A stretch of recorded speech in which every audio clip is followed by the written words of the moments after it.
Good morning. As Stephen mentioned, my name is Demetria Kimball-Mehlhorn, and I'm a Program Manager Senior with Environmental Services in the City of Lexington.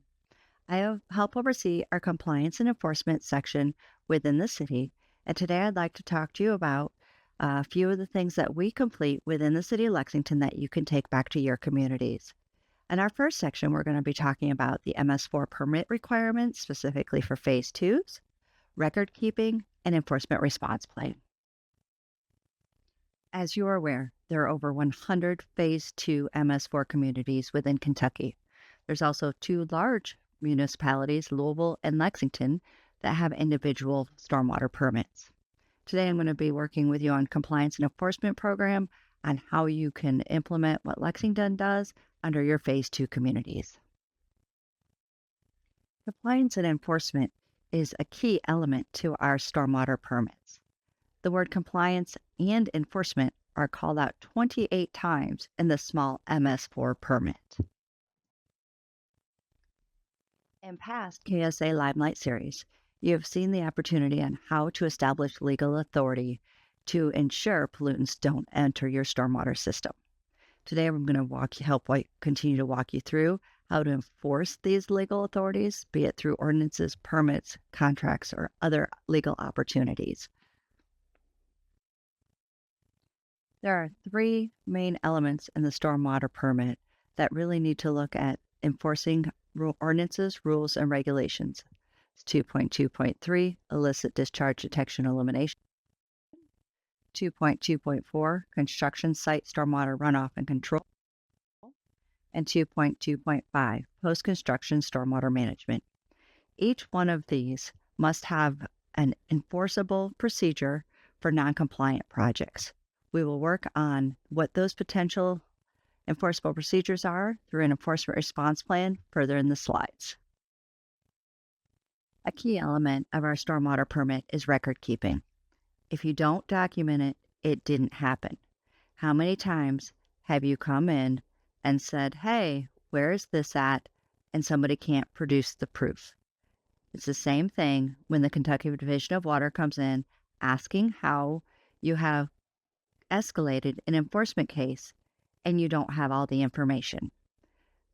We want to make sure that all of this information is gathered in a record-keeping system. That can be an Excel spreadsheet, Access database, an asset management system.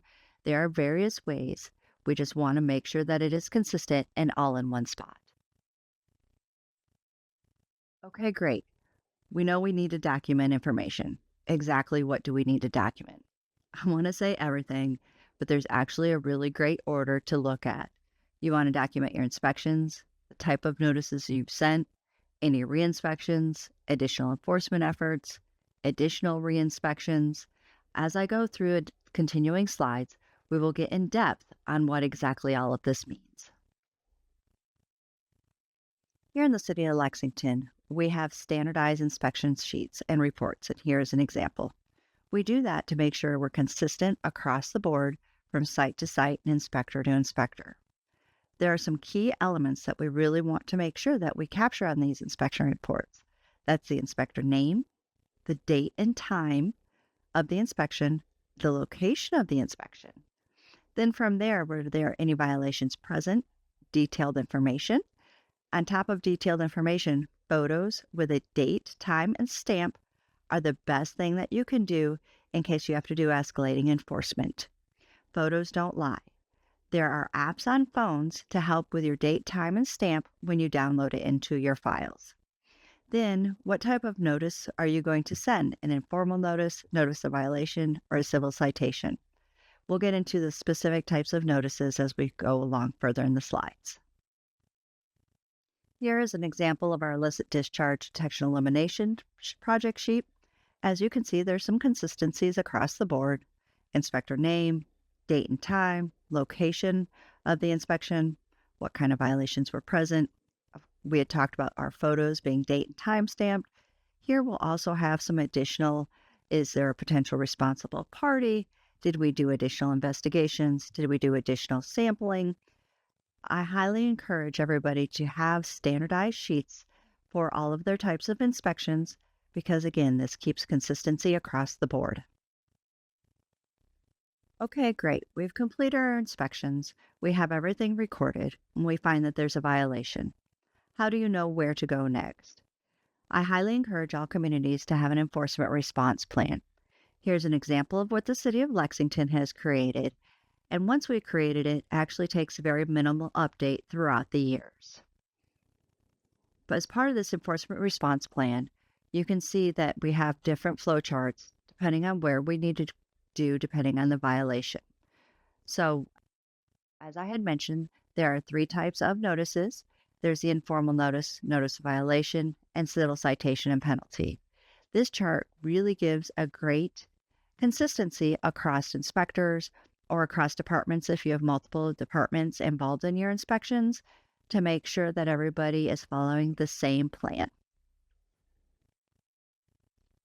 There are three types of notices.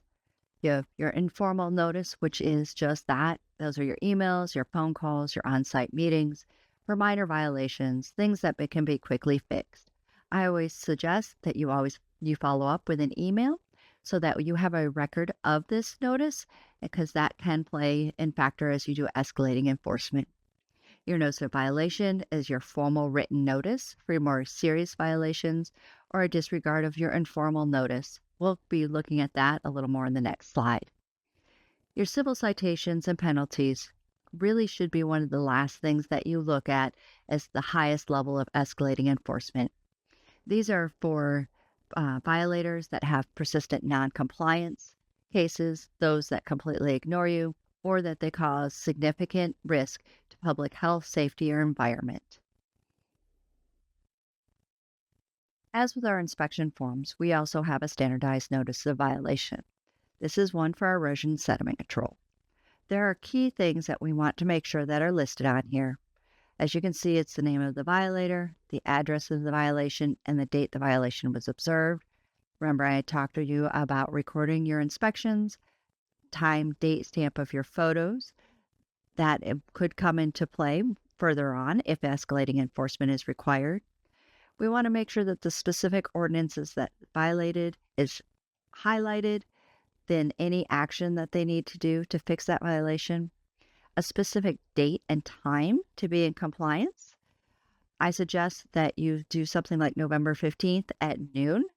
This alleviates any type of potential disregard or confusion by the violator when this needs to be fixed. And then the inspector contact information. That way they can get a hold of you if they have any questions, comments, concerns, or they may need an extension. So now that we've talked through some of the basic documentation that you are needed for your inspections, types of notices sent, same thing for your re-inspections, additional enforcement efforts, etc. As you can see here, this is an Excel spreadsheet, and we also have a backup files on our servers, plus an asset management system. We are going to move to our next case study, which is enforcing ordinances, where I'm going to show you how to build enforceable cases, how to really dive deep into the enforcement process.